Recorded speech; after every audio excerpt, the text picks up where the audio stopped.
Պարոն Վանեցյան, շատ է խոսվում, որ մասնակցելու եք 2026 թվականի ընտրություններին, արդյոք ձեր նախընտրական ծրագրում Հայոց ցեղասպանության ճանաչման գործընթացը առաջնային է լինելու։ Հայոց ցեղասպանության ճանաչման հարցը անգամ այսօր բոլոր փաստաթղթերով հանդիսանում է առաջնահերթություն, միջազգային ճանաչումը եւ որևէ մեկը դա չի փոխել։ Բացառապես իշխանությունները այսօր կեղծ իրենց թեզերով թուրք-ադրբեջանական տանդեմին հաջողանալու նպատակով փորձում են այդ հարցը հանել օրակարգից։ Պարոն Վանեցյան, այսօր Փաշինյանը դատապարտել է, սադրիչ եւ հրահրող է համարել Թուրքիայի եւ Ադրբեջանի դրոշները այրել, ասել է, որ միջազգայինորեն ճանաչված պետության դրոշները այրելը, այն էլ հարևանների, դատապարտելի է եւ ընդունելի չէ։ Որն է ձեր վերաբերմունքը սրան, ճիշտ է նման քայլը, ճիշտ չէ, Փաշինյանը ինչ է այսքան ցավում հարևանների դրոշների համար։ Փաշինյանը, եթե միայն ցավար դրոշները այրելու համար եւ որևէ գործողություն չաներ, որը կբխեր ոչ թե հայկական պետության շահերից, այլ կբխեր բացառապես թուրք-ադրբեջանական շահերից, մենք կարող էինք այդ հայտարարությունը դիտարկել որպես երկրի ղեկավար, որը պարտավոր է պահպանել ամեն դեպքում հարաբերությունները հարևան երկրների հետ։ Բայց այս իրավիճակում Փաշինյանի խոսքերը տեղավորվում են այնտեղ, որ ինքը հերթական անգամ սպասարկում է ավելի եռանդով թուրք-ադրբեջանական շահերը, քան հայկական շահը։ Պարոն Վանեցյան, քանի որ դուք Նիկոլ Փաշինյանի հետ աշխատել եք, ուզում եմ իմանալ, այդ սպասարկումը եղել է 18 թվականից, թե 20 թվականից հետո։ Փոխվել է։ Ես 19 թվականի սեպտեմբերին, երբ ներկայացրել եմ հրաժարական, հստակ խոսել եմ հրաժարականի պատճառների մասին։ Ես այն ժամանակ չեմ տեսել, որ նման քայլեր իրագործվում է, բայց մարդ, ով տիրապետում է մի քիչ ավելի շատ տեղեկատվության եւ վերլուծելու ունակություն ունի, հասկացել եմ, որ այո, մեր երկիրը ցավոք սրտի գնալու է այն ճանապարհով, որով գնացել ենք, բայց անգամ ամենավատ երազում չէին կարող պատկերացնել, որ հասնելու ենք այս իրավիճակին, որը մենք այսօր ունենք։ Փաշինյանը հեռացնելու քայլեր ձեռնարկելու եք, թե չէ։ Ես 19 թվականի սեպտեմբերից ձեռնարկում եմ քայլեր Փաշինյանին հեռացնելու ուղղությամբ։ Չի ստացվում։ Այդ հարցը ամենակարևոր հարցն է, որը մենք պետք է ինքներս մեզ տանք եւ ոչ միայն ես ինքս ինձ, այլ մնացած այն մարդիկ, մեր քաղաքացիները, հազարավոր, 100 հազարավոր քաղաքացիները, որոնք եւս ունեն այդ նպատակը, բայց ինչ պատճառներով չի ստացվում, պատճառը նա է, որ Փաշինյանը եւ իր իշխանությունը ցանկացած քայլի դիմում են իշխանությունը պահելու համար, ցանկացած քայլի, ապօրինությունների, սադրանքների, մարդկանց ձերբակալումների, վախեցնելու, ուժ կիրառելու, ամեն ինչ անում են այս իշխանությունները, որ իշխանությունը հանկարծ չկորցնեն։ Այս մարդիկ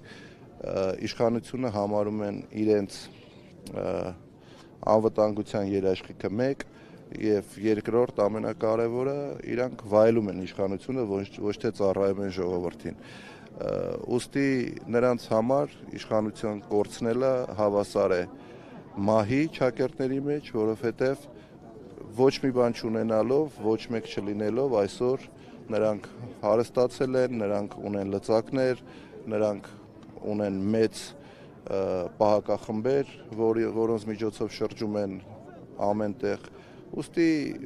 նրանք ամեն ինչ անելու են, որ իշխանությունը չկորցնեն, բայց դա ներողություն, բայց դա մեզ չպետք է հուսահատեցնի եւ մենք ասենք դե ձեռքներս լվանանք, թող մնան։ Ոչ, պայքարելու ենք, բայց եկեք ժամկետներ չնշենք, ոնց ենք, երբ ենք ազատվելու այս իշխանություններից, հավատացած եղեք, որ հավատացած եղեք։ Ես կարծում եմ այո։ Քաղաքական դաշտում ընտրությունների միջոցով Ես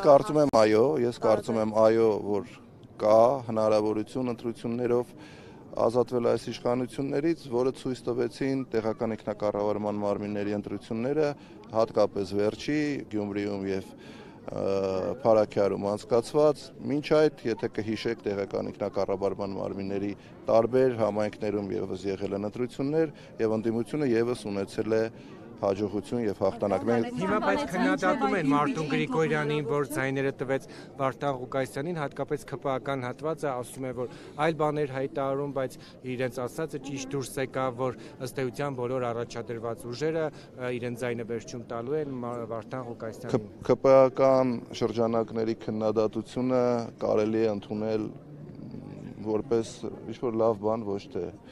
վատ բան, բայց ինչ վերաբերվում է Գյումրու ընտրություններին, Մարտուն Գրիգորյանը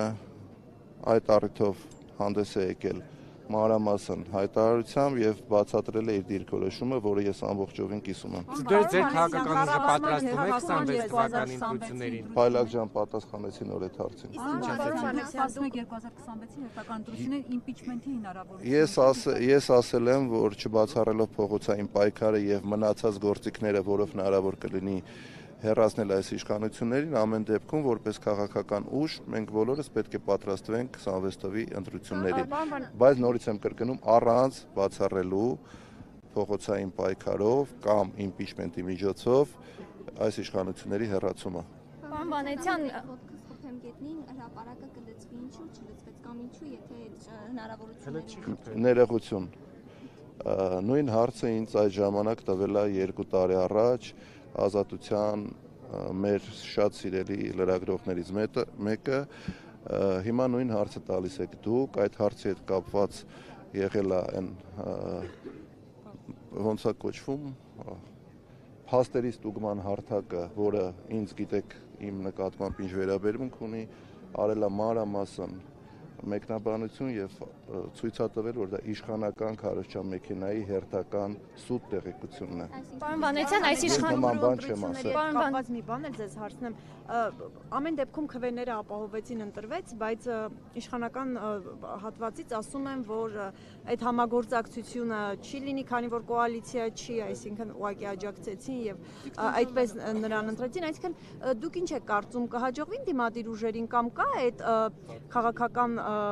պատրաստակամությունը համագործակցել եւ կառավարումը Գյումրիի ապահովել նաեւ օրինակ տարբեր հարցերում քվեարկություններով եւ այլն, ինչ որ ճգնաժամի ցանկացած հարց, որը կլինի իշա Գյումրու եւ գյումրեցու, ես վստահ եմ, որ ընդդիմադիր դաշտում կլինի կոնսենսուս եւ կընդունվեն որոշումներ։ Վանեցյան, այս իշխանությունների եղել հիմա արդիական է նորից դարձել, ով բերեց իշխանության Նիկոլ Փաշինյանին, ով ԱԱԾ-ի մեկուսարանից արձակեց նրան, կային արդյոք դրսի ուժեր, որոնք ներգրավվեցին նրա հետ հարցում։ ԱԱԾ-ն այդ պարագայում, երբ ես այն ժամանակ ԱԱԾ-ում ես նման տեղեկատվության չեմ տիրապետել, ինչ վերաբերում է ով բերեց, բոլորը գիտեն, թե ինչ եղավ, բոլորը աչքի առաջ է եղել 7 տարի առաջ, թե ինչ էր կատարվում մեր երկրում փողոցներում եւ